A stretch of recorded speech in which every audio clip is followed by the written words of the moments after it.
শ্বশুরবাড়িতে দীপান্বিতা লক্ষ্মী পুজো সেরে আমি চলে গেছিলাম মা বাবা সহ আমার বোনের শ্বশুরবাড়িতে কালী পূজা দেখতে। অনেক বছরের শখ ছিল ওর শ্বশুরবাড়িতে কালী পূজা দেখবার। আমার বোনের শ্বশুরবাড়ি যৌথ পরিবার, তাই অনেক বড় করে কালী পুজো হয়। আর এত সুন্দর লাগে না, কত লোক আসে, কত বাচ্চারা ওখানে বাজি ফাটাচ্ছিল, দেখতে কি ভাল লাগছিল।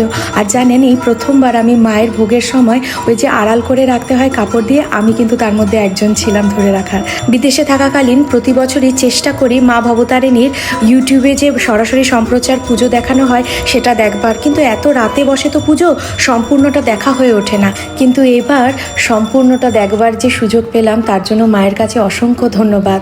কি সুন্দর করে বোনেরা যজ্ঞ করলো, তারপর আরতি হলো, মায়ের কত সুন্দর করে ওই 108 প্রদীপ জ্বালানো হলো, আমিও জ্বালাবার সুযোগ পেয়েছিলাম জানেন।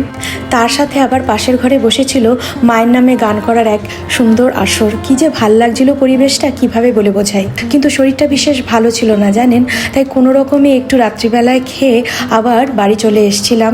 রাত যতই হোক, রাত প্রায় তখন 1:30 বাজে, কিন্তু দেখুন কলকাতা আমার কিন্তু ঘুমোয়নি, সে কিন্তু তখনও জেগেছিল।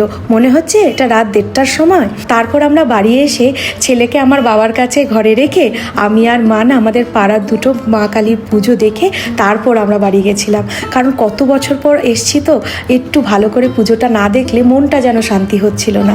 আপনারা কালী পুজো কেমন কাটিয়েছেন আমাকে কমেন্ট করে অবশ্যই জানাবেন। আর আমার বোনের বাড়ির পুজো কেমন লাগলো সেটাও কমেন্ট করে জানাবেন। আজ আসি, বাই।